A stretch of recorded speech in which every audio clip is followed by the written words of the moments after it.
Good morning, good evening, and good afternoon. It's Shirley with Spirit of Matter. And I'm in a little bit of an evergreen astrology teaching, but is relating to the current transits. And so right now is Jupiter day, Jupiter hour, the bigger benefic. Ascendant is just left Spica, 27 degrees Libra.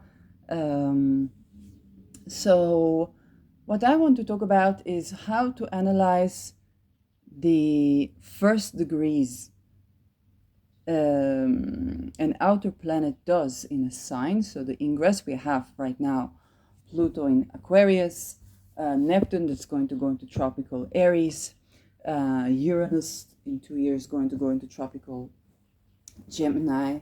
But we also had the ingress of Neptune to sidereal Pisces and the ingress of Uranus to sidereal Taurus.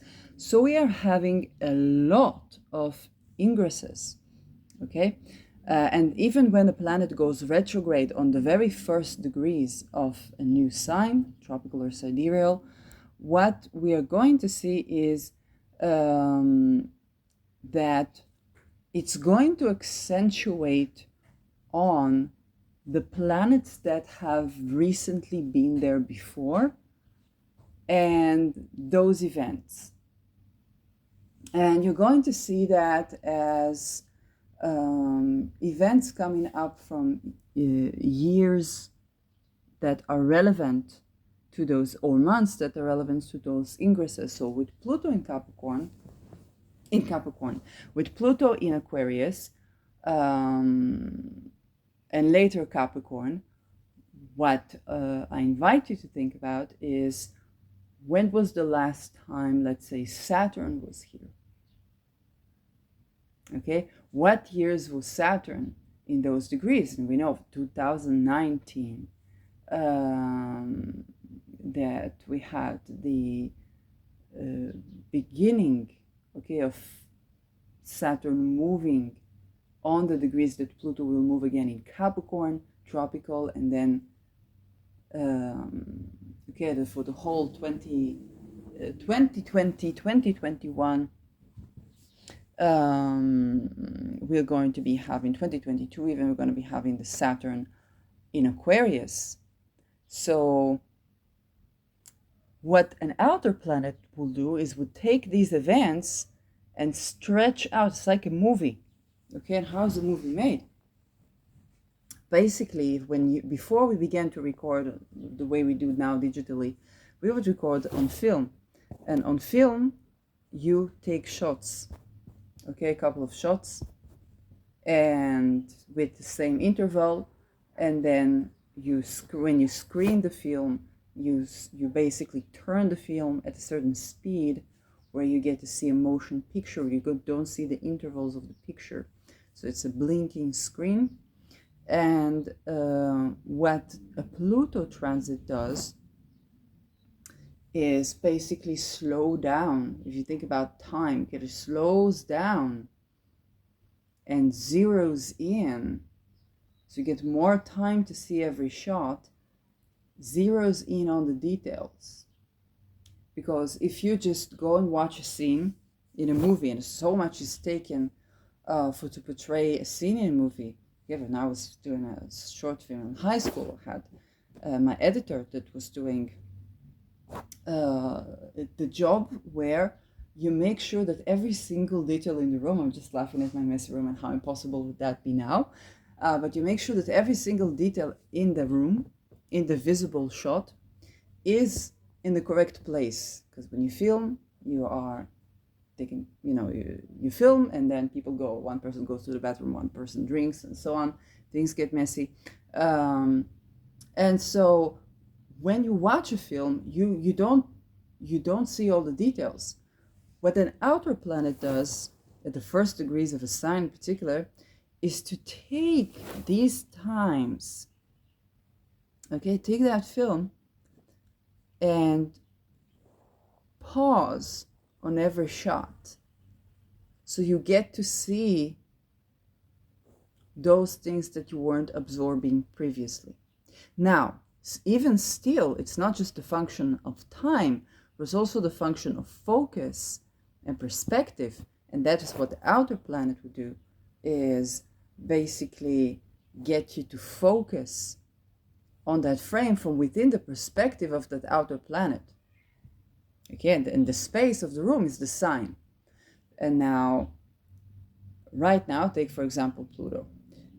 Pluto ingressing through Capricorn and Aquarius, repeatedly making us look at the same scenario again and again and again, and grasp more information. All the while, things are happening as we proceed. Okay, think about it. You're not just watching a movie, but you're a part of the movie. And the events are becoming clearer, but also you see them from another perspective. Okay, and Pluto gives you depth of information. Pluto is basically the secretion.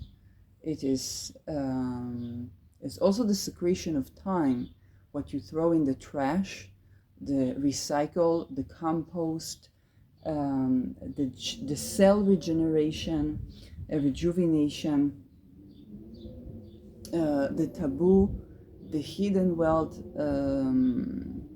okay, but it's also the stagnation, the fungi, the psychosis and the channeling, and the depth to do with all of these. And so with Pluto, you are going through a deep transformation. Right now, at those degrees, it's bringing up with the things that the planets that were here before. And so the themes around the Jupiter-Pluto-Saturn triple conjunction, the things around when Saturn was going through Aquarius, okay, they get a deeper meaning, okay? There is a deeper unlayering, a deeper uncovering. And I always say with outer planets, when something's taking longer than usual, and the psychologist would say you are obsessed, or you are stuck in the past, or so on, why does this thing keep replaying? It's the work of the outer planet, and when you see it from that perspective, stretching the movie, and you're observant, because there are things to observe. Okay? Now you get to understand that more. So when was the last time Saturn's been in Aquarius and Capricorn? Well, we had a 219, 220, to 2021, and the beginning of 2022. All of those will keep coming up, and the details from these movies will be unveiling in deeper layers as we proceed. Here we zoom in and are transformed by the experience, and so especially when you talk about Aquarius, which tends to time, Saturn ruled, and is also associated with Uranus. If you analyze it by Saturn, you would simply say that Saturn is about, in Aquarius, is about an unusual way of looking at time. For example, you would look at the future and then at the past and then at this part of the past, and it's a bit chaotic. And this is why we say Aquarius is associated so much with astrology, but also Pisces and Neptune. With Uranus, my way of explaining that has a silly walk. So with the silly walk, my God, that I literally had the silly walk coming up again. So with the silly walk of Uranus, it is Yes, it is satirical, but it's also insightful. It's a eureka. It's surprising, but unfortunately can also be shocking. Okay, shocking discovery. And um, some people describe Uranus that is shocking because the things happen suddenly. Well, or the sudden surprise of when something bad happens, and so on and so forth. However, um, the grief is essentially okay, because when suddenly something happens good, then you could be a bit overwhelmed and it can be shocking. But it's about grieving, essentially. That there's something to grieve and you weren't prepared to. And so this is at the heart of, okay, for the loss or what is experienced when you think about the loss of freedoms or the loss of freedom, okay? Or some people, you say something, then something transits something, you say something, then you are dealing with things that you stirred up that you weren't even aware, okay? I know that a lot of people went and talked about gaslighting.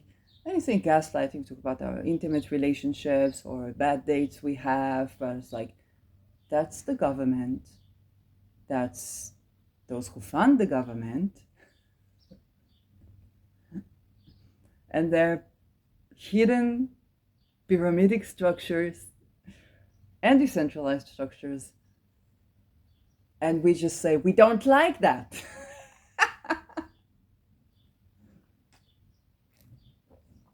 Okay.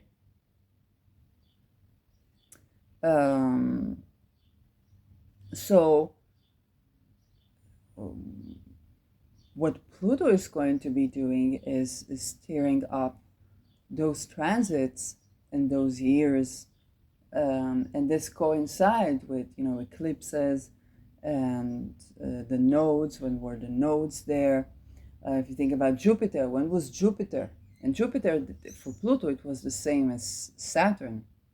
Jupiter pretty much went through. Okay, Jupiter, it takes only 1 year for each sign. So now when you think about Uranus, okay, like ingressing, so you might want to think also about when Saturn was in sidereal Taurus, and so on. Sedna, a lot of people are not aware of Sedna, and there is no one alive that was here in the last time Sedna, in this physical life, in the last time Sedna was in Gemini. Okay, and Sedna also goes forward and backwards. Okay, so, but it doesn't really go backward, but it is the illusion, and that illusion. I will quote actually a professor I had in filmmaking, and he said that the film is our ability to enjoy a movie is thanks to what he described as our horrible eyes. Okay, because we don't see the intervals when something is screened fast enough. We don't see the blinking, we don't see the intervals. And when we don't see the intervals, and I was, by the way, given a filmmaking example at the time when I was talking about Saturn opposing Sun, which was one of my most viewed standalone videos, about the filtering of light. Okay, and so here we have a situation where when the speed of screening is such that you don't notice the blinking, and that is already giving another teaching, ushering me to another video, and that is the Uranus conjunct algol, beta per se, okay? The revolution of Medusa Gorgon, the revolution of beta per se, the that is so connected. And who were the last planets? Okay, there were Mercury, there were Venus, there were Jupiter, and those things come up. Okay, whether it's the talismans, whether it's the themes of voicing the voice, and how whether it's the phases of algol. Okay, phases of algol, is she a minima, not minima? Minima is where it's a binary star, so when there's eclipse, which was considered a day that is unlucky, and this happens every 3 days. So it's not like every 3 days are going to be unlucky, but we are definitely going to be looking into the astrology of algol for a bit of an extended period as Uranus crosses algol. And that is another way to slow down. And there's the blinking of algol, the blinking eye, okay? And there is the phases of where one of the planet rises, which is brighter, and then where she's dimming. And so the uses of the phases, or the attempt to do, and the backfiring magic. Right now, magic could backfire from the time that people inverted the algol magic, or tried to cause a person to use the wrong phases of algol, or interfere with the consciousness. Okay, magic can now backfire. The person can say, I do not consent to interfering in my life in a way that is not benefic to my path, or and my well-being. Okay, and the importance of saying that. Okay.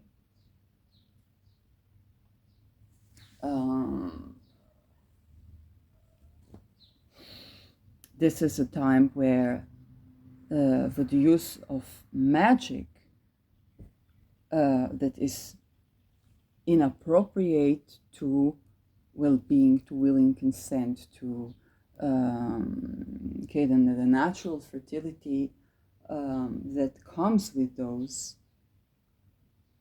backfires. Okay, we stretch and we see, but we also see what was happening at the time on a deeper level, on a deeper level, on a deeper level, on a deeper level.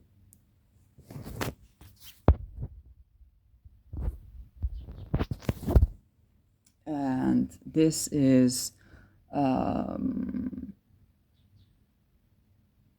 allowing us more chances to correct for things, bring back the power of consent. Okay, you say, I do not consent to interference in my fertility, or my energy, or my sexuality, or my psyche, or I do not consent, and I do not consent for programming, for psychic attack, for any of these things. I do not consent for my energy, for my the data, okay, or my nervous system, my thought, my creative force to be used malefically against me or others. I do not consent for all of the worldly events that attempt at enslaving people. I do not consent to slavery. I do not consent to ritual rapes. I do not consent to these things taking place, whether with me or in the world, in spirit and in matter. I do not consent for these things. I do not consent for the brainwashing for people to believe that the universe doesn't understand. No. That's what's up. And that's evergreen teaching, but is also contemporary. And with that, I'll leave this episode and see you in the next one.